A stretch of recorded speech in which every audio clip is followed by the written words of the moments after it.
Halo bosku, selamat datang di channel Alur Cerita Donghua. Semoga kita semua dalam keadaan sehat walafiat dan berlimpah rezeki. Sebelumnya, Mimin ingin mengingatkan bahwa konten ini full spoiler. Tanpa basa-basi dan berlama-lama lagi, yuk selanjutnya langsung saja kita dengarkan kembali alur cerita kisah Lin Yun dari Donghua Ancient Supremacy. Oh ya, jangan lupa subscribe dan nyalakan loncengnya, agar tidak ketinggalan notifikasi video terbarunya. Bab 1771 Kontroversi. Lin Yun memiliki kepekaan yang tajam terhadap aura Phoenix. Ketika suhu terik menyebar ke seluruh langit, semua orang segera memikirkan Gunung Phoenix ilahi dari 6 tanah suci di dalam kehancuran timur. Selama perjamuan Nirwana, Lin Yun sudah berinteraksi dengan tanah suci. Bahkan, jenius dao musik mereka memiliki kultivasi bela diri yang kuat, jauh melampaui para jenius dari sekte yang kuat. Tapi mereka hanya murid luar dari tanah suci dan bahkan tidak bisa dianggap sebagai puncak gunung es. Tapi dari para jenius peringkat nadi naga di kelompok teh dao bela diri ini, semua orang bisa melihat betapa kuatnya fondasi tanah suci. Ketika aura terik mencapai batasnya, seekor burung besar yang diselimuti api muncul, melepaskan cahaya suci raksasa di langit. Seekor binatang suci. Semua orang terkejut, dan keributan terjadi.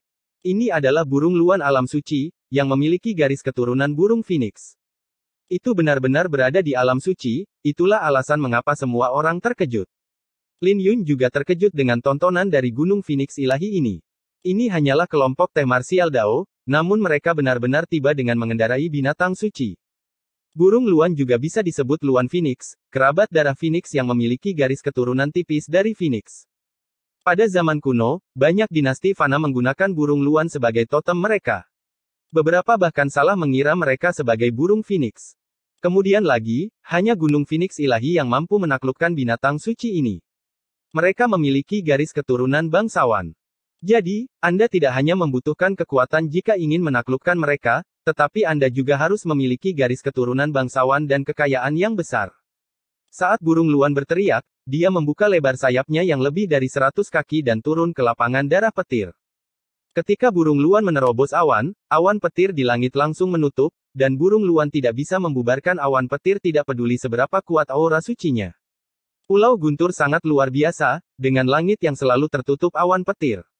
Pasti ada sesuatu yang tidak biasa tentang awan petir. Tatapan semua orang tertuju pada burung luan, dan indera Lin Yun yang tajam melihat sesuatu yang aneh tentang awan petir.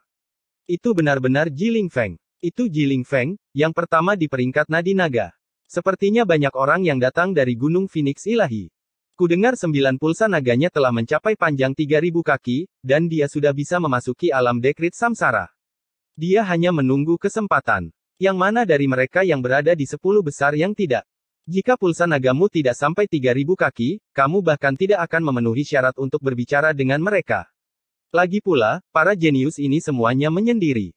Ketika Jiling Feng muncul, atmosfer kelompok teh martial dao mencapai puncaknya. Burung luan mendarat di panggung pertempuran darah guntur, dan beberapa mil di sekitarnya tersulut api. Kakak Ji, sudah lama sekali. Penguasa gunung musim gugur, yang mengundang semua orang, mendarat di kobaran api dan menangkupkan tangannya ke arah Jiling Feng. Saat Jiling Feng turun dari burung luan bersama rombongannya, dia dengan tenang menganggukkan kepalanya ke arah penguasa gunung musim gugur. Dia berkata, sudah setahun sejak terakhir kali kita bertemu. Aku ingin tahu seberapa jauh teknik bela diri klan naga penguasa gunung musim gugur telah mencapai. Siapapun bisa mencium bau mesiu dalam kata-kata itu, yang bisa dianggap sebagai ejekan. Dia mengejek penguasa gunung musim gugur karena tidak memiliki teknik bela diri dalam klannya, dan bahwa dia membutuhkan teknik bela diri klan naga yang diberikan oleh kekaisaran naga ilahi. Tidak apa-apa. Penguasa gunung musim gugur tersenyum. Dia tidak marah. Toleransinya membuat banyak orang memandang tinggi padanya. Di sisi lain, Jiling Feng tersenyum sebelum dia membiarkan burung luan terbang ke langit sambil memimpin rombongannya ke paviliun terdekat. Bubuk mesiu di sini sangat kuat. Hehe, nanti akan menarik. 4 tuan muda kota domain surgawi dan 6 tanah suci di kehancuran timur pasti akan bertempur. Di tengah-tengah diskusi di sekitarnya, perwakilan dari berbagai kekuatan turun di Pulau Guntur. Dengan sangat cepat, Yan Chihuo dari Sekte Api Surgawi, Yuan Xiu dari Sekte Ming, Lin Qingyang dari Paviliun Dao Ilahi, dan Xiao Wanqi dari Sekte Dao Surgawi tiba. Hanya Sekte Petir Miriat yang tidak mengirimkan perwakilannya dan merupakan satu-satunya dari 6 tanah suci yang tidak hadir. Lin Yun mengenakan topi bambu. Semua orang di sekitarnya mendiskusikan kekuatan para jenius Tanah Suci. Di masa lalu, Ji Lingfeng dari Gunung Phoenix Ilahi sangat dominan. Tapi para jenius dari Tanah Suci telah meningkat dengan cepat baru-baru ini, terutama Yan Chihuo. Dia bisa dianggap sebagai pendekar pedang terkuat di peringkat naga nadi, dan ada desas-desus bahwa dia telah menggenggam 9 api suci yang berbeda. Lin Qingyang dari Paviliun Dao Ilahi juga tidak buruk. Dia berada di alam nadi naga nadi ke-9 dan merupakan spiritualis suci kelas 9 dalam hal rune spiritual. Dia bahkan menyempurnakan setengah dari rune ilahi dan bahkan dapat menghadapi para ahli di tahap kehidupan mendalam. 6 tanah suci, tidak ada yang lemah. Tidak ada yang yakin tentang siapa yang pertama di peringkat nadi naga setelah Jian Jingtian. Tapi saya khawatir tidak akan ada kontroversi setelah hari ini. Suasana menjadi panas, dan 6 orang jenius dari 6 tanah suci memiliki banyak pendukung. Beberapa optimis tentang 4 tuan muda. Bagaimanapun juga, mereka memiliki kekaisaran naga ilahi yang mendukung mereka, belum lagi mereka adalah keturunan klan suci kuno dan bahkan memahami teknik bela diri klan naga.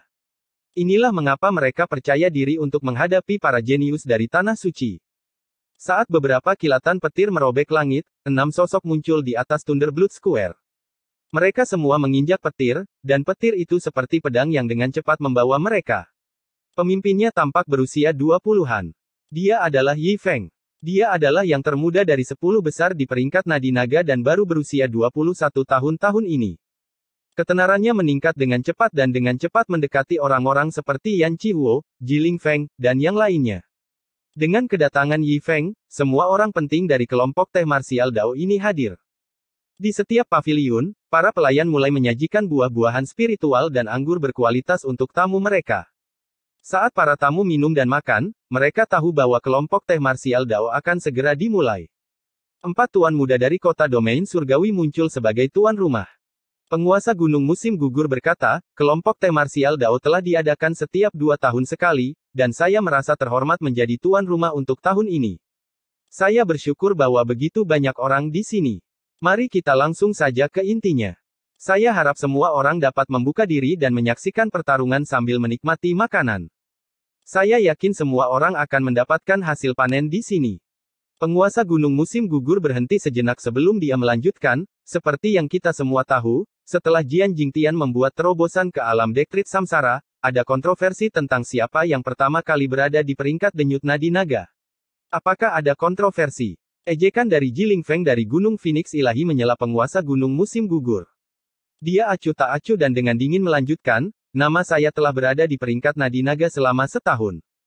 Jika ada yang mempermasalahkannya, mengapa tidak ada yang menghapus namaku dari sana? Kata-katanya menyebabkan kejutan di daerah sekitarnya, dan semua orang menjadi diam.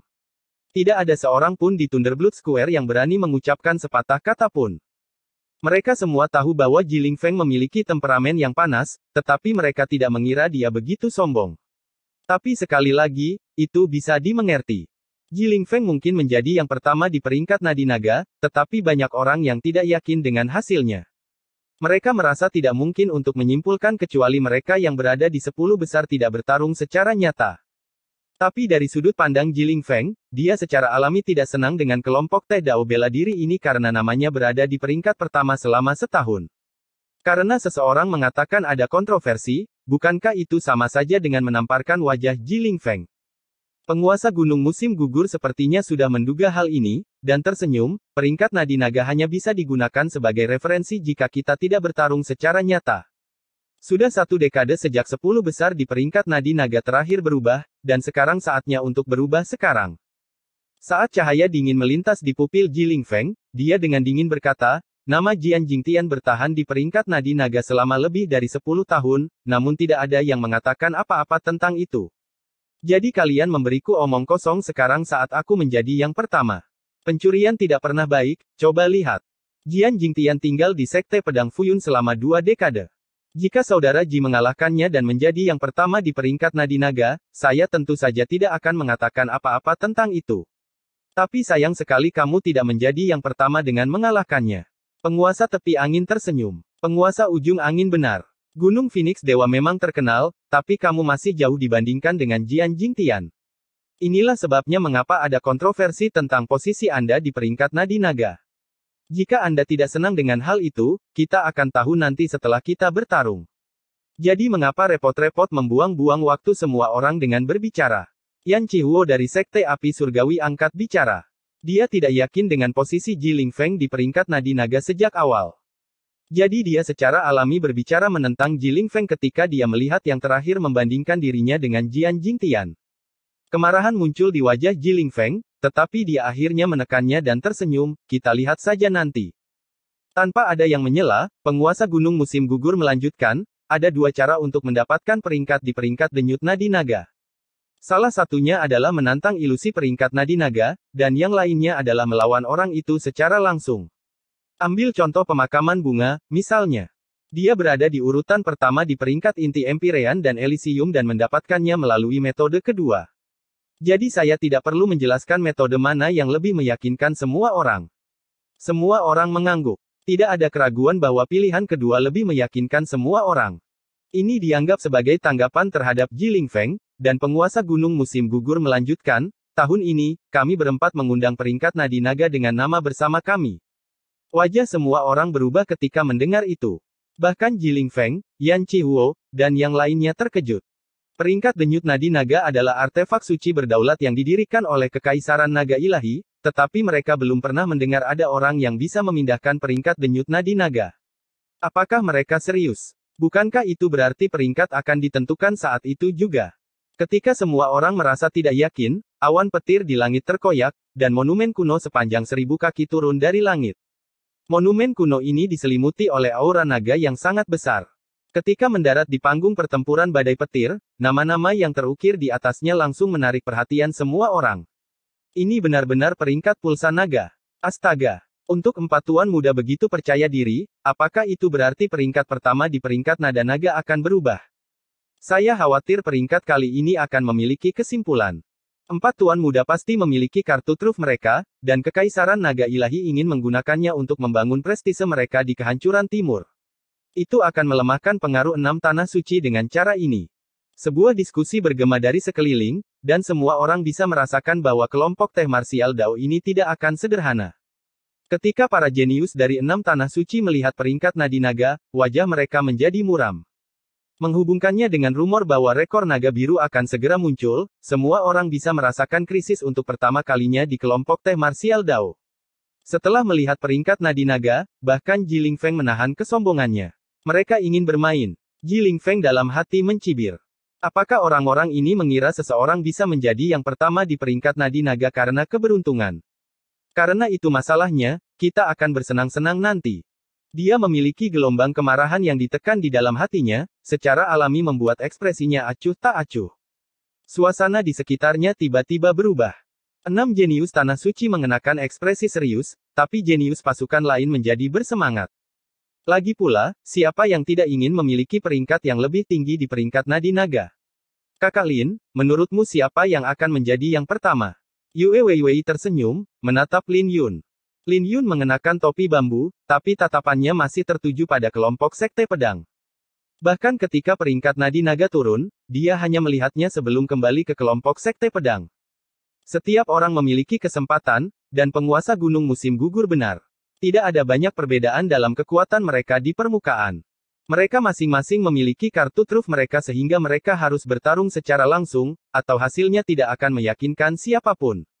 Lin Yun menjawab. Dia pernah mencoba peringkat inti Elysium dan melawan ilusi yang dimanifestasikan oleh roh naga. Itu hanya sebuah avatar, jadi itu bukanlah pertarungan yang sebenarnya dengan orang tersebut. Apakah Kakak Lin juga punya kesempatan? Yue Weiwei bertanya. Aku. Lin Yun tersenyum, tapi dia tidak berkata apa-apa lagi. Bab 1772 Penggemar Pedang Zhaoyan. Siapa yang tidak ingin menjadi yang pertama dalam peringkat nadi naga? Lin Yun tentu saja tidak terkecuali. Dengan kepribadiannya, dia pasti akan berjuang untuk posisi pertama jika dia masih di Sekte Pedang. Jika dia bersama mereka, dia pasti akan memperjuangkannya. Tapi tidak perlu baginya untuk menyebabkan begitu banyak masalah hari ini. Setelah melihat bagaimana para jenius dari 6 tanah suci dan 4 tuan muda berkompetisi untuk itu secara terbuka, dia tahu betapa merepotkannya posisi pertama di peringkat denyut nadi naga. Karena dia memiliki identitas yang sensitif, dia memutuskan untuk tidak ikut bertanding. Namun, dia mungkin mencobanya jika ada kesempatan, dan dia cukup percaya diri dengan transformasi kura-kura ilahi.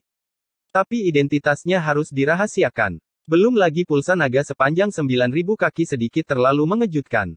Jika dia tidak memperhatikan, kesengsaraannya mungkin akan tiba. Dia masih belum sepenuhnya siap untuk menghadapi kesengsaraannya dan tidak yakin seberapa menakutkannya hal itu. Yang terpenting, Lin Yun masih belum memiliki ukuran yang tepat dari kekuatannya. Sudah setengah tahun sejak dia benar-benar bertarung, dan dia tidak memiliki penilaian yang akurat tentang kekuatannya saat ini. Setelah berlatih musik Dao begitu lama, tiba-tiba terasa aneh untuk kembali ke bela diri Dao. Perjamuan Nirwana hanyalah sebuah permainan kecil, tapi dia masih memiliki jarak untuk dibandingkan dengan para jenius seperti Ji Lingfeng. Semua orang di sini jenius dalam kekuatan mereka, jadi saya harap semua orang tidak akan terlalu menganggap menang atau kalah. Tidak menakutkan bahkan jika Anda kalah, dan perjalanan Anda di sini bermanfaat jika Anda mendapatkan sesuatu setelah melihat pertarungan semua orang di sini. Penguasa Gunung Musim Gugur berkata. Sekarang, aku ingin tahu siapa yang ingin menjadi yang pertama bertarung di atas panggung sebelum peringkat Nadi Naga. Hahaha. Kalau begitu, biarkan aku memulai kelompok teh marsial Dao. Chen Xiong dari Sekte Ghost Cloud ada di sini. Siapa yang mau melawanku? Setelah pengumuman penguasa Gunung Musim Gugur, seseorang muncul di panggung pertempuran darah guntur. Chen Xiong kuat dan bisa berada di peringkat 5.000 teratas di peringkat Nadi Naga. Tapi dia tidak mencolok di Thunderblood Square. Tujuan utamanya untuk bertarung pertama kali adalah untuk memenangkan ketenaran. Jika tidak, dengan kekuatannya, tidak ada yang akan mengingat namanya setelah Martial Dao Tea Party. Selain itu, kelompok teh marsial Dao berbeda dari kompetisi bela diri, dan suasananya relatif bersahabat.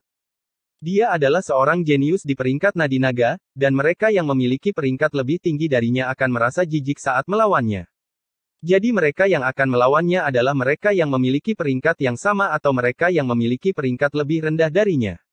Dalam skenario terburuk, dia tidak akan kalah telak. Zhong Ying dari Istana Terapung ada di sini untuk melawanmu. Seseorang naik ke langit dan datang ke panggung pertempuran darah guntur. Istana Terapung dan Sekte Awan Naga adalah kekuatan lokal di dalam Laut Suci Domain Surgawi. Tanpa mengandalkan fondasi dan kehebatan bertarung tertinggi mereka, kekuatan komprehensif mereka bisa sebanding dengan Sekte Pedang. Keduanya berjarak 100 meter, dan mereka menangkupkan tangan mereka sebelum melepaskan aura mereka. Tatapan mereka menjadi tajam saat mereka mencoba mendeteksi kekurangan dalam aura lawan. Pada akhirnya, Chen Xiong memimpin dan menyerang. Saat dua bayangan saling berpapasan di udara, mereka segera berbenturan. Yang satu menggunakan tombak panjang sementara yang lain menggunakan kapak, dan pertempuran mereka sangat sengit. Mereka berdua berada di alam nadi naga tingkat 8, dan pulsa naga mereka adalah 1.000 kaki. Selain itu, mereka baru saja memasuki 5.000 teratas di peringkat pulsa naga. Tapi karena peringkat pulsa naga tidak memperhitungkan usia, ada banyak orang berusia 200 atau 300 tahun di peringkat tersebut. Di luar Thunderblood Square, salah satu dari mereka bisa dianggap jenius yang mengerikan bagi dunia luar. Setengah batang dupa kemudian, Chen Xiong, yang menggunakan kapak, memenangkan pertempuran. Keduanya membuat awal yang baik selama kelompok teh marsial Dao. Kemudian, lebih banyak orang jenius mulai naik ke atas panggung. Kadang-kadang, bahkan ada beberapa pertempuran yang berlangsung pada saat yang bersamaan. Panggung yang berlumuran darah orang suci menjadi panas, dan dalam beberapa pertempuran, para jenius bahkan memanggil rasi bintang mereka. Ada berbagai teknik bela diri roh hantu yang melepaskan berbagai fenomena, membuka langit bagi banyak orang. Di pihak Sekte Pedang, Zhao Yan, Guru Chen, Gong Sun Yan, dan yang lainnya juga naik ke atas panggung. Tapi selain Zhao Yan, semua orang kalah. Ini tidak mengherankan karena semua orang di sini adalah seorang jenius di peringkat Nadi Naga, dan bahkan belum setahun sejak mereka kembali dari medan perang tandus kuno. Mereka sudah tampil bagus dalam kenyataan bahwa mereka bisa bertarung dengan para jenius di peringkat Nadi Naga. Jika mereka punya lebih banyak waktu, mereka pasti akan tumbuh dewasa di masa depan, belum lagi Zhao Yan menang. Orang itu masih sama seperti sebelumnya. Di bawah topi bambu, Lin Yun bergumam sambil menatap Zhao Yan. Murid Zhao Yan tidak memiliki fokus. Dia jelas berdiri di atas panggung, tetapi dia tampak seperti sedang tidur, dan kemenangan sebelumnya tampak seperti masalah yang tidak penting baginya. Lin Yun percaya bahwa jika Zhao Yan memahami niat pedang kubah surgawi suatu hari nanti, dia pasti akan dapat memahami pedang hati, berdasarkan obsesinya dengan pedang Dao. Saat kelompok T berlanjut, bahkan para jenius dari Tanah Suci naik ke atas panggung. Tetapi perwakilan utama dari setiap Tanah Suci berhati-hati, dan mereka menunggu seolah-olah mereka memiliki kompetisi untuk melihat siapa yang bisa menahan diri paling lama. Lin Yun tidak tertarik pada sekte lain. Beberapa orang lagi dari sekte pedang naik ke atas panggung, dan mereka semua kalah tanpa kecuali. Bahkan Mu Suekin pun kalah, lawannya adalah Cheng Xiong, yang bertarung di ronde pertama. Lin Yun mengerutkan alisnya karena sekte pedang masih butuh waktu untuk berkembang, karena generasi emas mereka dari 2 dekade yang lalu telah musnah. Akibatnya, mereka tidak memiliki jenius alam nadi naga tingkat atas, dan generasi baru masih membutuhkan waktu. Apakah ini level dari sekte pedang? Cheng Xiong tersenyum setelah memenangkan beberapa ronde. Dia melanjutkan, ini tidak cukup memuaskan. Apakah ada orang lain yang masih ingin melawan saya? Secara alami, orang akan memilih yang lemah, dan Cheng Xiong adalah orang seperti itu. Kekuatan komprehensif sekte pedang mungkin tidak kuat, tetapi mereka memiliki fondasi yang menakutkan. Lagi pula, tidak ada seorang pun di kehancuran timur yang belum pernah mendengar nama Sein Pedang Bercahaya. Dengan demikian, mengalahkan sekte pedang memberi Cheng Xiong rasa pencapaian, dan provokasinya menarik perhatian banyak orang. Jian Jingtian berada di alam dekrit samsara, sementara pemakaman bunga tidak terlihat. Tanpa tokoh utama, sekte pedang sedikit kurang. Ngomong-ngomong, kelompok T martial Dao ini begitu meriah karena Jian Jingtian. Tapi sekte pedang tidak memiliki sedikit pun rasa eksistensi sekarang. Kami adalah, temukan kami di Google. Dengan kepergian Jian Jingtian dan pemakaman bunga yang bersembunyi, Master Pedang Yao Guang tidak memiliki penerus yang tepat. Seseorang berdiskusi dengan suara rendah. Tetapi kebanyakan orang hanya memiliki rasa kasihan di wajah mereka, dan tidak meremehkan sekte pedang. Mereka hanya merasa kasihan karena sekte pedang telah menurun sejauh ini sehingga bahkan seseorang seperti Cheng Xiong dapat memprovokasi mereka. Jika Jian Jingtian ada di sini, bahkan jika 4 tuan muda dan 6 orang jenius dari Tanah Suci bergabung, mereka bahkan tidak akan berani mengeluarkan kentut. Wajah-wajah dari kelompok sekte pedang itu jelek, dan tepat ketika Ye Ziling tidak bisa menahan diri lebih lama lagi, sesosok tubuh mendarat di panggung pertempuran darah guntur. Dia adalah Zhao Yan, dan dia berkata, biarkan aku menghadapimu. Tanpa ragu-ragu, Zhao Yan menghunus pedangnya dan menyerang Cheng Xiong. Ketika pedang dan kapak berbenturan, percikan api beterbangan. Setelah bertukar 10 jurus ganjil, Cheng Xiong memegang kapak dan berlari lagi. Melepaskan kultivasinya di alam nadi naga denyut ke-8 membuat Zhao Yan menderita kerugian. Bahkan sebelum kapak itu mendarat di atasnya, gelombang kejut dari kapak itu sendiri memaksanya untuk mundur beberapa langkah. Tapi Zhao Yan akhirnya memblokir kapaknya. Dia tenang dan telah mencari kelemahan dalam serangan Cheng Xiong sejak awal. Ketika dia menikam pedangnya di titik lemah serangan Cheng Xiong, dia dengan mudah membubarkan serangan Cheng Xiong. Hal ini membuat Cheng Xiong terkejut, dan serangannya menjadi lebih ganas. Cheng Xiong mungkin memegang keunggulan dalam pertarungan di permukaan, tetapi Zhao Yan dapat melakukan serangan tepat waktu dan membubarkan situasi berbahaya yang dia hadapi. Seiring berjalannya waktu, hati Cheng Xiong berangsur-angsur menjadi berantakan, dan dia tahu dia tidak bisa membiarkan ini berlangsung lebih lama lagi. Tebasan pemecah langit. Cheng Xiong meraung dan mengeksekusi teknik bela diri roh hantu dengan asal naganya yang bermanifestasi menjadi fenomena menakutkan dari kapak raksasa yang membelah bintang-bintang dengan 3000 bintang yang bersinar terang. Namun yang mengejutkan semua orang, Zhao Yan tetap tenang saat menghadapi serangannya. Dia dengan cepat menusukkan pedangnya dengan beberapa bayangan terbang keluar dari tubuhnya, dan bayangan-bayangan itu mengayunkan sinar pedang yang tampak seperti goresan tinta. Sangat dalam. Ketika kapak besar itu turun, sebuah kata kuno, mendalam, muncul. Ketika kapak itu jatuh ke kata itu, Zhao Yan mengayunkan pedangnya, dan serangan Cheng Xiong dipantulkan kembali ke arahnya. Hal ini membuat Cheng Xiong lengah dan dia memuntahkan seteguk darah dalam kekalahan. Saat dia terbaring di tanah, ada luka mengerikan di dadanya, dan itu berasal dari kapaknya sendiri. Dia bertanya, teknik pedang apa ini? Bab 1773 Bunga Salju yang berseri tak pernah layu. Ini adalah hasil yang tidak diduga oleh siapapun. Mereka tidak menyangka Zhao Yan yang terlihat kusam dan tidak berarti bisa mengalahkan Cheng Xiong, terutama dengan pedang terakhir. Tidak ada yang bisa memahami pedang itu. Di bawah topi bambunya, Lin Yun menganggukkan kepalanya karena Zhao Yan tidak mengecewakannya. Melihat sekilas akan membuat Anda lebih puas. Menarik. Mata jenius Tanah Suci seperti mata Ji Lingfeng berbinar saat melihat pedang ini. Zhao Yan dari Sekte Pedang berterima kasih atas pertempuran itu. Zhao Yan tidak berniat pergi setelah mengalahkan lawannya. Dia melihat sekeliling dan bertanya, apakah ada orang lain yang ingin melawanku? Biarlah aku menghadapimu. Saya Yuan Hao dari Sekte Ghost Cloud.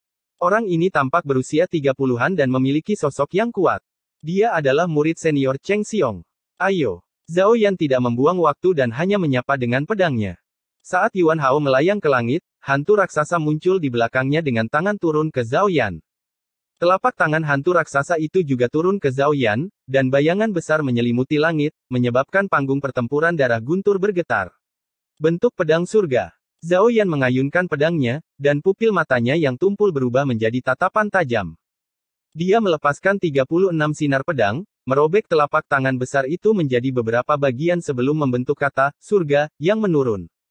Secara bersamaan, niat pedang langit miliknya menjadi merajalela, yang membuat kata, surga, menjadi lebih menakutkan.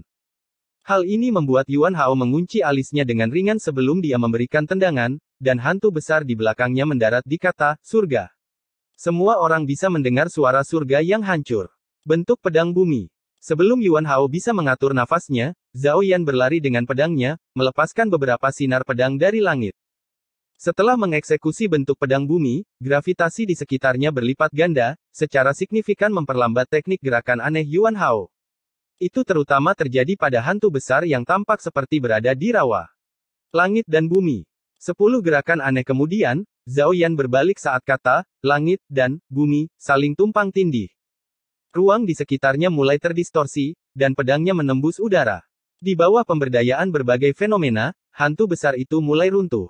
100 gerakan kemudian, Yuan Hao secara bertahap mencapai batasnya.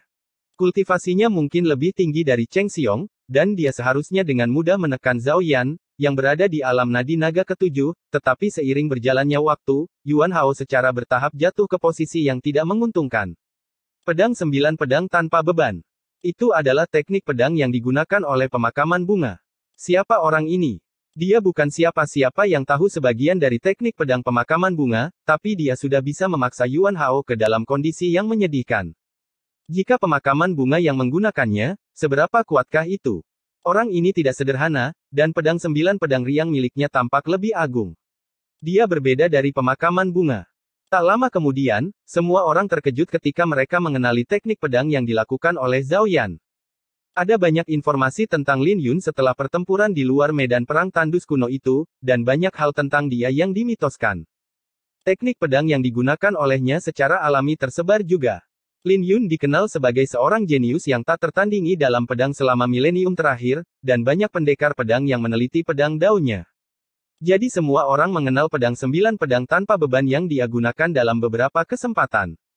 Ketika Lin Yun mendengar diskusi di sekitarnya, dia tidak bisa menahan kegembiraan. Dia tidak pernah menggunakan pedang 9 pedang riang dengan identitasnya sebagai Lin Xiao. Tapi dia terkesan dengan Zhao Yan. Dia tidak menyangka yang terakhir bisa mencapai ketinggian seperti itu dalam 4 pedang yang dia wariskan padanya, tapi itu adalah Zhao Yan.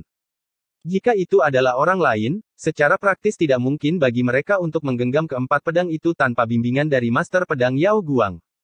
Lin Yun juga tahu dia harus menemukan kesempatan untuk menyerahkan 5 pedang yang tersisa pada Zhao Yan. Dia hanya tahu 4 bentuk pedang yang pertama saat itu, jadi dia tidak bisa mengajarkan 5 pedang yang tersisa. Dengan bakat Zhao Yan, akan sangat disayangkan jika dia tidak melatih 5 pedang lainnya. Turun. Zhao Yan menjadi lebih ganas saat dia bertarung. Ketika dia mengeksekusi teknik pedangnya, aura pedang yang sangat besar digabungkan dan membawa pedang daunnya ke tingkat yang baru. Menghadapi serangannya, Yuan Hao memuntahkan seteguk darah sebelum dia bisa menstabilkan dirinya sendiri setelah mundur 5 langkah. Kamu kalah, kata Zhao Yan, berdiri dengan pedangnya. Oke, Yuan Hao, kamu bisa turun sekarang. Penguasa Gunung Musim Gugur mengumumkan, melihat bahwa Yuan Hao tidak yakin dengan kekalahannya dan masih ingin bertarung. Yuan Hao juga tahu bahwa peluangnya untuk menang kecil jika dia terus bertarung. Dia praktis tak terkalahkan selama dia bisa menemukan cara untuk menghadapi teknik pedang Zhao Yan. Adapun Zhao Yan, dia terus bertarung 6 ronde lagi dengan pedang 9 pedang, memenangkan ke-6 pertempuran. Peringkatnya di alam nadi naga juga meroket karenanya, membuatnya masuk ke dalam ribuan teratas. Setelah 6 pertempuran, keributan pecah dari sekitarnya, dan Zhao Yan menjadi terkenal. Bahkan para jenius Tanah Suci mulai menatapnya dengan serius. Teknik pedang itu sangat kuat, dan aku tidak dapat menemukan cara untuk menghadapinya. Penguasa es biru dari 4 tuan muda berkata dengan alis berkerut. Aku, di sisi lain, ingin merasakan teknik pedang ini di tangan pemakaman bunga. Aku ingin melihat seberapa kuat itu. Penguasa gunung musim gugur tersenyum. Tuan muda lainnya juga menganggukkan kepala mereka karena nama, pemakaman bunga, itu sendiri mewakili sebuah legenda. Dia jelas bersembunyi, tapi masih ada legenda di sekitarnya. Namanya bahkan disebut beberapa kali di kelompok teh marsial Dao ini. Samar-samar, ketenarannya sudah mengejar Jian Jingtian, yang berada di peringkat pertama dari 3 peringkat.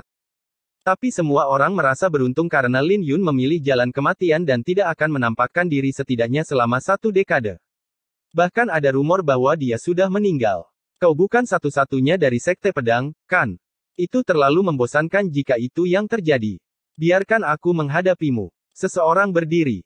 Ketika semua orang melihat orang ini, mereka menarik napas dingin dan terkejut karena orang ini berada di peringkat 200 teratas di peringkat denyut nadi naga, Yan Xiao dari Sekte Ming. Mereka terkejut bahwa seorang jenius dari Tanah Suci akhirnya menonjol, tetapi perbedaan peringkat mereka terlalu signifikan, dan ini tidak berbeda dengan penindasan. Zhao Yan, biarkan aku menghadapinya. Saat itu, Ye Ziling menonjol. Dia ingin semua orang mengubah pendapat mereka tentang Sekte Pedang. Sekte Pedang mungkin tidak sebanding dengan sebelumnya setelah kehilangan Jian Jingtian dan Lin Yun, tapi bukan berarti mereka tidak punya siapa-siapa lagi. Bahkan ketika menghadapi seorang jenius dari Tanah Suci, para jenius dari Sekte Pedang juga bisa melawan mereka. Betapa indahnya. Sekte Pedang memiliki keindahan seperti itu. Tidak bisa dipercaya. Menjadi cantik tidak ada artinya karena kelompok teh marsial Dao ini berbicara dengan kekuatan, bukan kecantikan. Dia cukup percaya diri. Apa dia pikir dia lebih kuat dari Zhao Yan? Aku tidak percaya. Ketika Ye Ziling menonjol, kecantikannya memikat perhatian semua orang, dan mata mereka segera beralih ke kakinya. Dia memiliki sepasang kaki yang putih dan panjang. Bahkan jika dia tidak menampilkannya dengan sengaja, mereka masih memikat perhatian semua orang. Bahkan 4 tuan muda dan para jenius Tanah Suci tidak bisa menahan diri untuk tidak terpesona. Dia Ye Ziling. Sepertinya kakak Lin tidak kekurangan kecantikan di sekitarmu. Yue Weiwei tersenyum, menatap Ye Ziling. Lin Yun sudah menceritakan kisahnya setelah mereka berpisah, jadi Yue Weiwei secara alami memiliki kesan tentang Ye Ziling. Meski begitu, dia tidak bisa menahan keterkejutannya saat melihat Ye Ziling, terutama kaki panjangnya yang membuat dia merasa iri. Itu dia. Dia adalah putri dari kakak laki-lakiku. Lin Yun menjawab. Yue Weiwei menganggukkan kepalanya. Dia secara alami tahu tentang hubungan Lin Yun dengan Ye Ziling, itulah sebabnya dia penasaran dengan yang terakhir. Aku suka pemakaman bunga, yang tidak ada hubungannya dengan Lin Yun. Itu yang dia katakan, kan? Hehe, aku suka karakternya. Yue Weiwei dengan manis menyipitkan matanya. Di balik topi bambunya, Lin Yun tersenyum karena dia juga terkejut saat Ye Ziling memberitahunya. Ketika Zhao Yan melihat Ye Ziling melangkah maju, dia menganggukkan kepalanya dan menyarungkan pedangnya sebelum kembali. Tepat ketika perhatian semua orang tertuju pada Ye Ziling, tatapan Zhao Yan menjadi tumpul sekali lagi, dan dia kembali ke tempat duduknya. Ini sangat berbeda dengan saat dia berada di atas panggung. Mengapa seorang wanita menonjol? Yan Xiao mengangkat alisnya saat melihat Ye Ziling. Dia tersenyum, saya tidak punya kebiasaan memukul wanita. Suruh orang lain datang, atau suruh Zhao Yan melawanku setelah dia selesai beristirahat. Aku tidak memiliki ketertarikan pribadi pada sekte pedang, dan aku hanya tertarik pada pedang 9 pedang yang digunakan oleh pemakaman bunga. Jika adik laki-laki ada di sini, saya khawatir Anda bahkan tidak akan memiliki keberanian untuk mengucapkan kata-kata itu. Ye Ziling menjawab, kamu terlalu memikirkannya. Jika dia benar-benar ada di sini, akan menjadi masalah jika dia bisa masuk ke dalam 100 besar, belum lagi 10 besar. Yan Xiao mendengus ketika dia mendengar penghinaan dalam nada bicara Ye Ziling. Kamu tidak percaya? Aku akan bersenang-senang denganmu, kalau begitu. Yan Xiao tidak berpikir terlalu tinggi tentang pemakaman bunga. Dia ingin melawan Zhao Yan untuk membuktikan bahwa tidak ada yang mengesankan tentang pedang 9 pedang. Tapi dia tidak pernah menyangka Ye Ziling akan menonjol. Kemudian lagi, itu tidak masalah karena dia akan mengalahkannya terlebih dahulu sebelum memaksa Zhao Yan untuk keluar. Pemusnahan sinar ilahi. Yan Xiao melontarkan sebuah pukulan, dan aura yang berkobar terbentuk menjadi aliran gelombang yang cemerlang. Cahaya yang menyilaukan membuat pukulannya terlihat seperti seberkas cahaya yang melesat di langit. Darah orang suci di atas panggung tersulut oleh gelombang panas dan mulai terbakar. Di bawah pantulan api, sebuah tanda emas bermekaran di dahi Yan Xiao yang bersinar terang seperti matahari. Semua orang diam-diam khawatir dan sekarang tahu betapa kuatnya para jenius tanah suci. Bahkan awan petir di langit menjadi samar di bawah pukulan ini. Tidak ada yang optimis tentang Ye Ziling, dan mereka semua merasa bahwa dia akan dikalahkan oleh serangan ini. Jadi, mereka tidak bisa menahan diri untuk tidak menatapnya dengan rasa kasihan di pupil mata mereka. Namun yang mengejutkan, Ye Ziling tidak mundur saat menghadapi pukulan ini. Sebaliknya, dia menghunus pedangnya untuk menghadapinya secara langsung. Ketika sinar pedang menyinari pedangnya, raungan naga bergema, dan pedang ini membuat semua orang merasa bahwa pedang itu bahkan bisa membelah langit dan bumi. Saat salju turun, sinar pedangnya berubah menjadi naga dewa. Naga itu tidak hanya menghancurkan serangan Yan Xiao, tapi juga membuat Yan Xiao terbang. Ketika dia berdiri di atas panggung yang berlumuran darah orang suci di bawah salju, sekuntum bunga ungu bermekaran di dalam pupil matanya, membuatnya terlihat menyendiri. Bab 1774 Takdir mempertemukan kita. Bunga salju berseri bersinar di dalam pupil mata Ye Ziling, dan dia bahkan memiliki seekor naga putih yang melingkar di sekelilingnya. Jaring pedang salju bersinar. Ye Ziling berlari ke depan. Aura pedang besar meledak darinya saat dia melepaskan sinar pedang yang tak terhitung jumlahnya. Hanya dalam satu tarikan napas, pedang suci naga putih di tangannya melepaskan lebih dari 100 sinar pedang, dan sinar pedang petir ungu secara bertahap menyatu dengan kepingan salju di sekitarnya. Saat sinar pedangnya saling terkait, mereka membentuk jaring pedang es dan petir yang menyelimuti Yuan Hao. Hal ini membuat Yuan Hao mengerutkan alisnya, dan dia melemparkan pukulannya. Dia melepaskan rentetan pukulan, dan setiap pukulan seperti gunung berapi yang meletus. Asal naganya mencapai batas, tetapi butiran salju yang jatuh dari langit melemahkan serangannya. Dengan demikian, sisa kekuatan pukulannya hanya berhasil mematahkan tepi jaring pedang. Ketika jaring pedang turun, dengan cepat melilit Yuan Hao, menghancurkan asal naga di sekelilingnya. Jaring itu membuat Yuan Hao merasa lemah, dan ini membuatnya gugup. Dia tidak ragu-ragu untuk melepaskan kekuatan penuhnya dan mengeluarkan 9 pulsa naganya, ingin membebaskan diri dari jaring pedang. Tapi dia merasa ngeri saat mengetahui bahwa jaring pedang itu menyerap sebagian besar asal naganya. Jaring pedang itu seperti artefak suci yang melahap asal naganya, dan jaring itu berkedip-kedip dengan rune suci yang gelap. Pada saat yang sama, jaring pedang berangsur-angsur larut ke dalam tubuhnya, dan asal naganya tidak bisa melakukan perlawanan terhadap proses tersebut.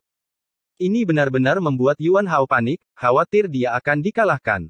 Ketika dia jatuh ke dalam ketakutan, Ye Ziling mendarat di tanah, dengan cepat berbalik dan mendorong telapak tangannya ke depan. Saat petir melesat dari telapak tangannya, petir itu langsung menyambar Yuan Hao. Dampaknya membuat Yuan Hao memuntahkan seteguk darah sebelum dia dikirim keluar dari panggung pertempuran darah guntur. Asal naga yang menyelimutinya hancur, dan sebuah lubang berdarah muncul di dadanya dengan darahnya mengalir keluar. Ketika Ye Ziling berputar, dia melambaikan tangannya, dan naga putih itu terbang kembali.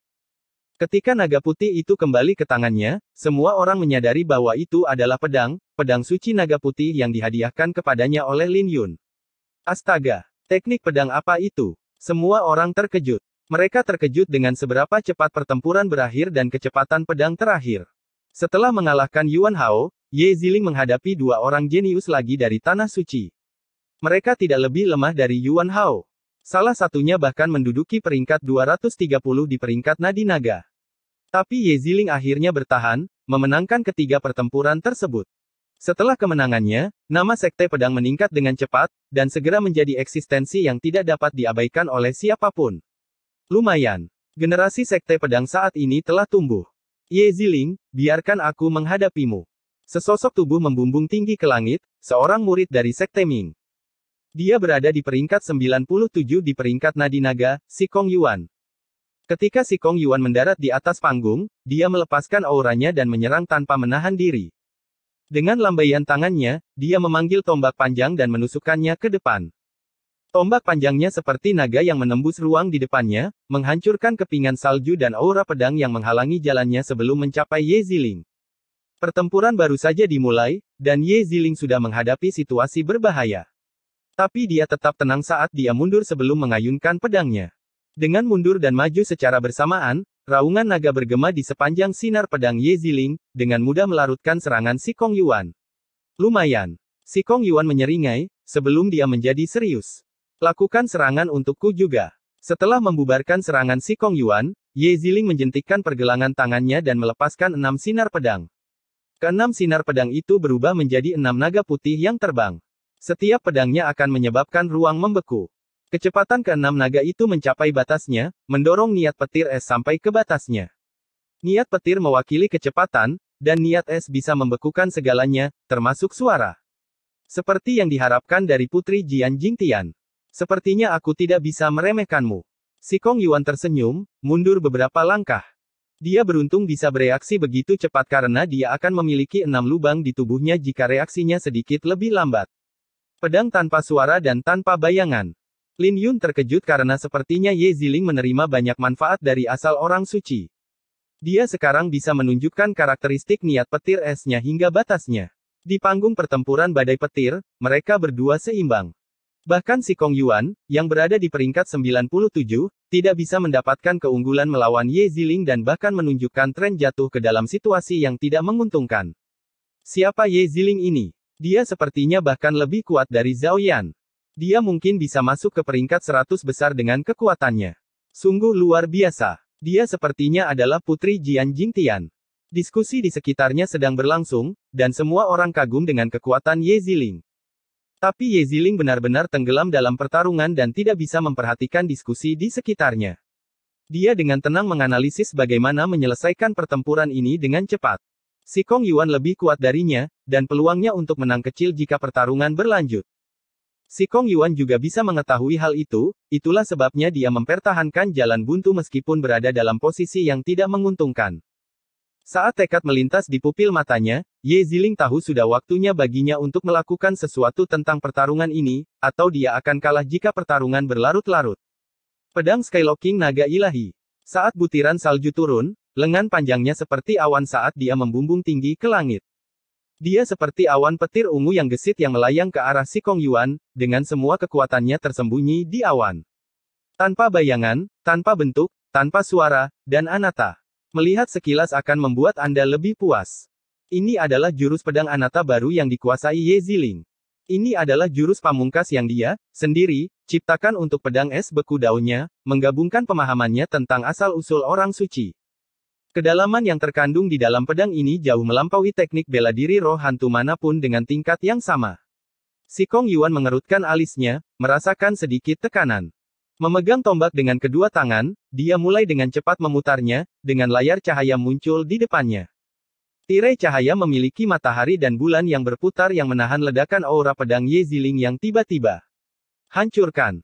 Ye Ziling tidak dapat menemukan kesempatan terbaik untuk menyerang, tapi dia hanya bisa melepaskannya sebelum aura pedangnya menurun. Saat awan ungu pecah, seekor naga putih mengaum dan menyerang.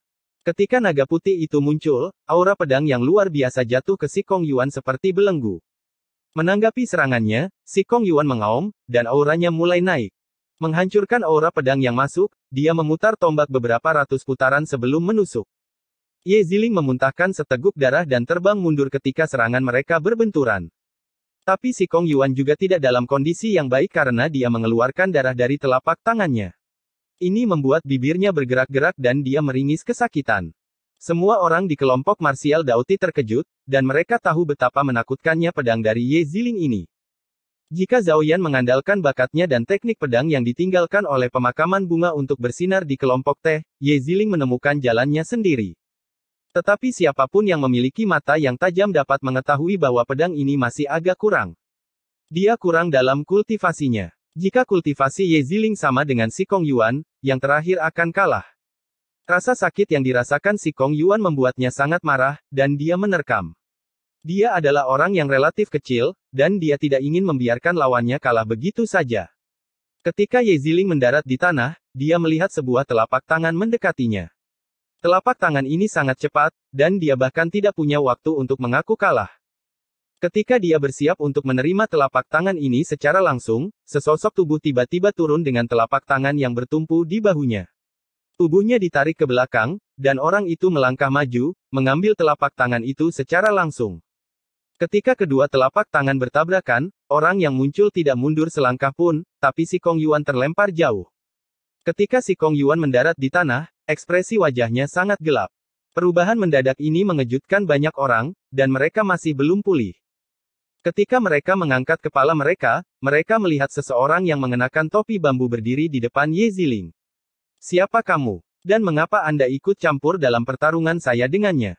Si Kong Yuan dengan dingin bertanya sambil menahan amarahnya. Nona Ye sudah kalah, bukan?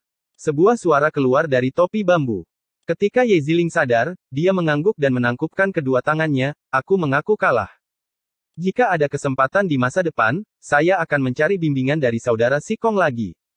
Sudut bibir Si Kong Yuan bergerak-gerak, dan dia kesal. Dia mungkin menang, tapi itu lebih memalukan daripada kalah. Ini secara alami memenuhi hatinya dengan penuh kemarahan. Tapi dia hanya bisa gigit jari dan menjawab, terima kasih untuk pertarungannya. Saat Ye Ziling menganggukkan kepalanya, dia menjadi bingung ketika dia menoleh untuk melihat orang yang memakai topi bambu, bertanya-tanya tentang identitasnya.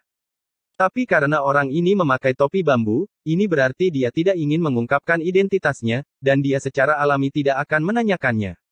Oleh karena itu, ia hanya menangkupkan kedua tangannya sebagai bentuk rasa terima kasih sebelum pergi.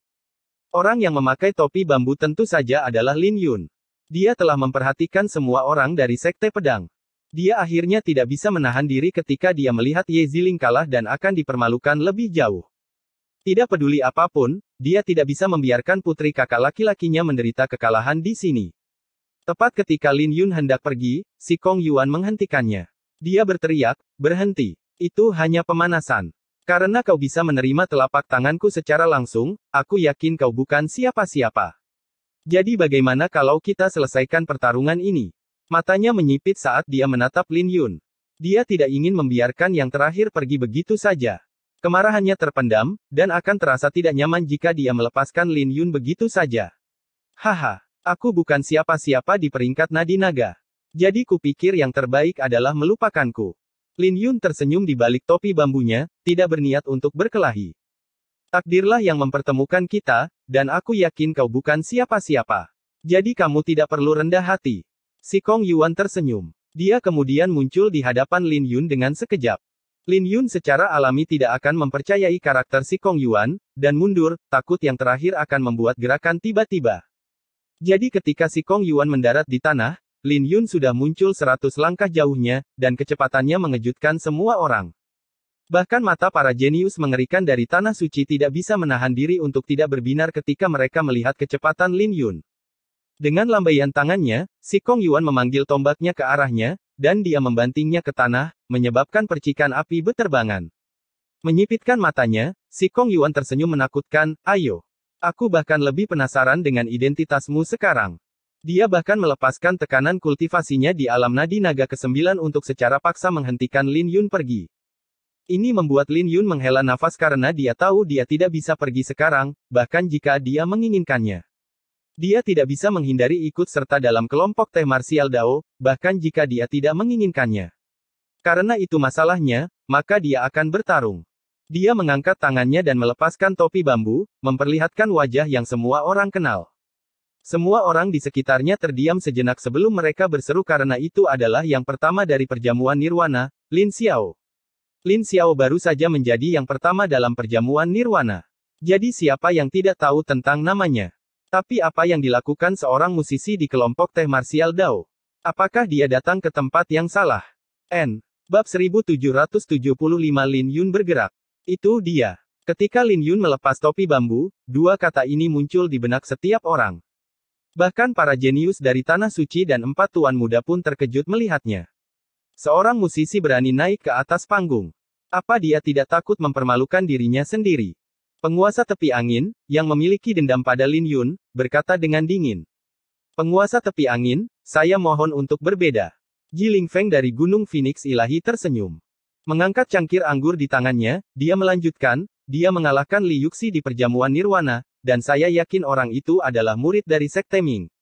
Haha. Jiling Feng pasti secara alami telah mendengar tentang transaksi antara Lin Yun dan klan Ji karena dia memiliki Ji sebagai nama keluarganya. Bahkan bisa dikatakan bahwa dia diuntungkan dari lagu Hati Phoenix. Jadi dia secara alami akan berdiri di pihak Lin Yun. Yu Wenxiu dari Sekte Ming tidak ada perubahan di wajahnya, tapi dengan acuh tak acuh berkata, Lu Yuxi memang kuat, tapi fokus utamanya adalah pada musik Dao. Dia tidak bisa dibandingkan dengan Si Kong Yuan dalam hal kekuatannya.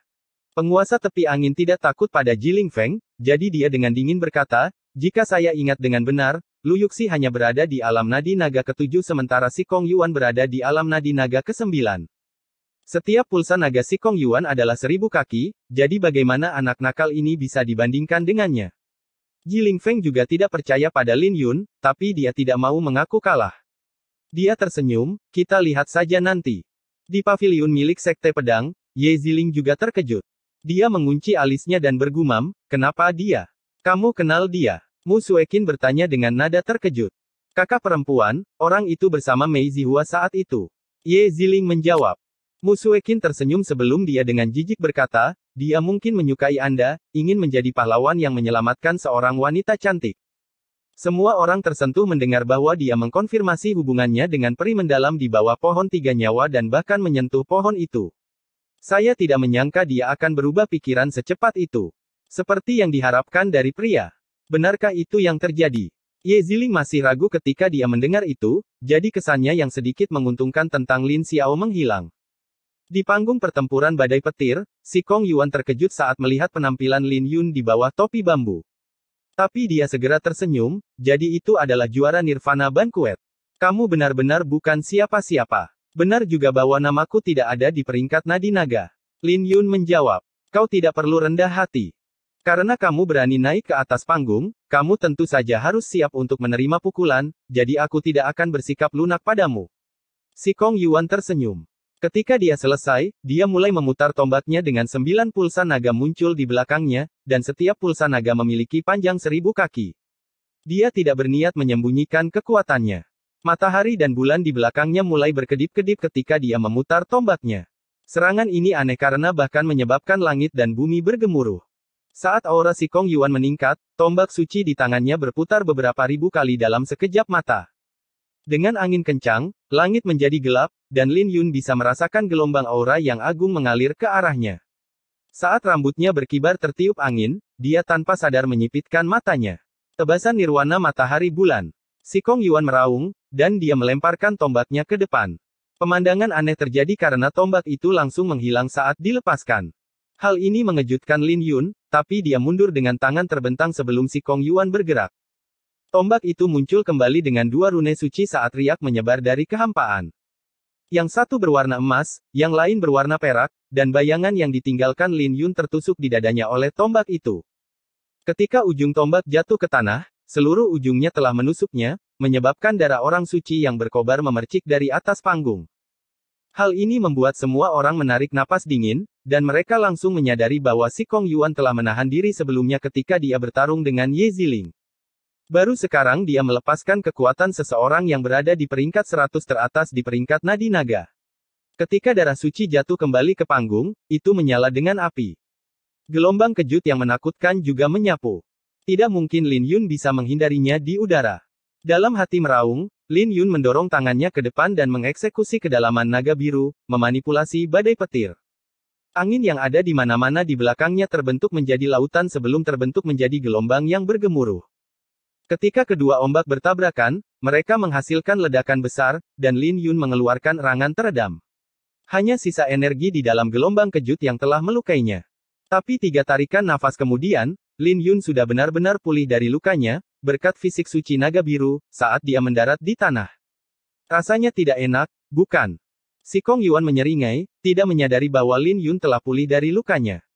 Saat dia melayang ke langit, dia berputar di udara dan menginjak ujung tombak. Setelah tombak itu membengkok seperti tali busur, dia melesat maju. Ketika dia melesat, sisa tenaga yang tersisa pada tombak memberinya kekuatan. Saat matahari dan bulan di belakangnya berkedip-kedip, Si Kong Yuan menggunakan kekuatan ini untuk meninju Lin Yun, pemusnahan sinar ilahi. Menghadapi serangannya, Lin Yun berkelebat 3 kali dan melepaskan 3 pukulan, dengan 100.000 rune naga dituangkan ke dalam pukulannya dan menyelesaikan serangan Si Kong Yuan. Tebasan matahari jatuh. Kecepatan Si Kong Yuan tidak berkurang, dan dia meraung ketika dia tiba di depan Lin Yun. Ketika dia mendarat di tanah, tombaknya terbang ke tangannya sebelum mengayunkannya ke bawah. Kekuatan serangannya menghancurkan udara. Meskipun Lin Yun dengan cepat menghindar, dia masih tertangkap oleh riak ketika tombak itu mendarat di tanah. Mati. Aura Si Kong Yuan sangat tinggi saat dia menyapu tombaknya. Tapi Lin Yun memiringkan tubuhnya ke samping, menghadapi serangannya, sebelum dengan lembut memberikan dorongan dengan tangan kanannya, yang diberdayakan oleh samudra angin. Ketika telapak tangannya bersentuhan dengan tombak, petir mengalir ke tangannya, dan tangannya seperti cakar naga yang mendorong tombak itu ke belakang. Pencurian tidak pernah baik, coba lihat. Saat petir berderak dan meledak, lengan Si Kong Yuan menjadi mati rasa, dan dia hampir kehilangan cengkeramannya pada tombak. 9 nadi naganya menjadi mengamuk, dan Si Kong Yuan harus mengibaskan petir itu sebelum meraih tombaknya dan menyapunya dari arah lain. Serangan itu tidak mudah bagi Lin Yun untuk menahannya, dan dia melihat tombak itu menyapu lagi. Dia memanipulasi asal-usul naganya dengan naluri, dan bisa merasakan tekanan yang luar biasa jatuh dari langit, seolah-olah kesengsaraannya akan turun kapan saja. Saat langit menjadi gelap dengan awan petir menjulang di atas kepala, Lin Yun tersadar dan menekan asal-usul naganya ke jarak yang dapat dikendalikan. Baru pada saat itulah tekanan dari langit dan bumi berkurang. Selama masa putus asa, dia menarik tangan kanannya dan mendorong telapak tangan kirinya ke depan, disertai dengan angin kencang. Angin bisa bertahan, dan petir bisa menyerang.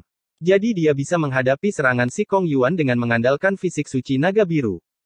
Tapi serangan Si Kong Yuan semakin ganas, memaksa Lin Yun untuk mundur dan dia hanya bisa menerima pukulan sepihak dari lawan. Namun lambat laun, semua orang mulai menyadari bahwa ada sesuatu yang tidak beres. Lin Yun mungkin terlihat menerima pukulan sepihak dan tidak berdaya untuk membalas, tapi dia dengan mudah menangani serangan Si Kong Yuan. Setiap kali dia bergerak, dia akan dengan mudah menyelesaikan serangan ganas Si Kong Yuan seolah-olah itu adalah awan yang mengalir. Saat jubah putihnya berkibar tertiup angin, mereka bertukar beberapa ratus jurus dalam sekejap mata. Berlawanan dengan harapan semua orang, Lin Yun tetap tenang dan tenang.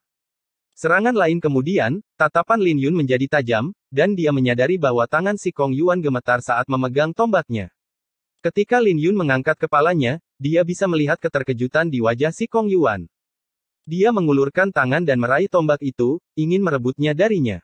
Hal ini mengejutkan Si Kong Yuan saat petir meledak, dan dia kehilangan cengkeramannya pada tombak itu. Ketika dia tersadar dan ingin meraih tombaknya, tombak itu sudah berada di tangan Lin Yun. Lin Yun dengan kuat memegang ujung tombak. Hal ini langsung membuat Si Kong Yuan panik. Tapi saat dia hendak bergerak, tombak itu berbalik dan menyapu punggung bawahnya. Serangan ini cepat dan kejam, disertai dengan gemuruh petir. Saat Si Kong Yuan melolong kesakitan, dia terlempar jauh. Semuanya terjadi terlalu cepat, dan tidak ada yang bisa bereaksi tepat waktu karena mereka tercengang. Tapi yang terjadi selanjutnya bahkan lebih cepat saat Lin Yun menjentikkan pergelangan tangannya, dan tombak itu menembus dada Si Kong Yuan. Hal ini membuat Si Kong Yuan memuntahkan seteguk darah saat sebuah lubang terbuka di dadanya, dan sekelilingnya menjadi hening. Semuanya terjadi dalam sekejap mata, dan semua gerakannya begitu mulus sehingga semua orang yang menonton bahkan tidak bisa berseru. Kamu sedang merayu kematian. Si Kong Yuan kehilangan dirinya sendiri karena amarahnya. Meskipun tahu bahwa Lin Yun telah bersikap lunak padanya, dia masih berlari ke arah Lin Yun dengan keengganan. Lin Yun melepaskan tombak dan mendorong telapak tangannya ke depan dengan 100.000 rune naga di telapak tangannya. Ketika telapak tangannya bersentuhan dengan ujung gagang tombak, tombak itu melesat seperti kilatan petir, menghancurkan kehampaan di jalurnya. Ketika Si Kong Yuan mengambil 2 langkah, tombak itu menusuk dadanya lagi dan membuatnya terbang. Saat benturan keras menyebar, tombak itu seperti naga biru yang menghempaskannya ke langit. Setelah dia mendarat di tanah, rambut Si Kong Yuan menjadi acak-acakan, dan ekspresinya pucat. Dia tidak memiliki darah di wajahnya dan memegang tombak dengan 2 tangan, perlahan-lahan mencabutnya. Ada kilatan petir dari tombak yang menyebar di sepanjang tubuhnya.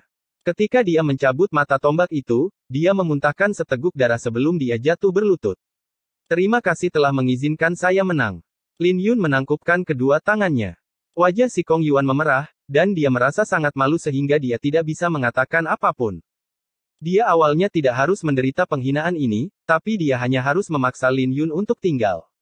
Bahkan setelah mengetahui identitas Lin Yun, dia masih menganggap Lin Yun sebagai orang yang suka memaksa dan bahkan memintanya untuk bersiap-siap menerima pukulan. Ketika Si Kong Yuan berlutut, dia merasa dipermalukan dan ingin mencari lubang untuk menggali. Seluruh Thunderblood Square terdiam dalam keheningan, dan butuh waktu lama sebelum seruan bergema dan darah semua orang mendidih. Wajah Yuan Xiu dari Sekte Ming menjadi gelap, dan dia tidak bisa mengucapkan sepatah kata pun. Sudut bibir Wind Edge Lord bergerak-gerak. Dia ingin mengatakan sesuatu tetapi bahkan tidak bisa mengucapkan sepatah kata pun. Hahaha, itu hebat. Siapa bilang dia hanya seorang musisi? Menurut pendapatku, kultus Ming terlalu lemah. Ji Lingfeng tertawa. Semua orang telah menyaksikan bagaimana Lin Yun mengalahkan si Kong Yuan, dan akhirnya menyadari bahwa selain dao musik, dao bela diri Lin Yun tidak bisa dianggap remeh. Yang paling penting, Lin Yun sangat rendah hati, membuat semua orang merasa lebih takut karena mereka tidak tahu tentang kekuatannya yang sebenarnya.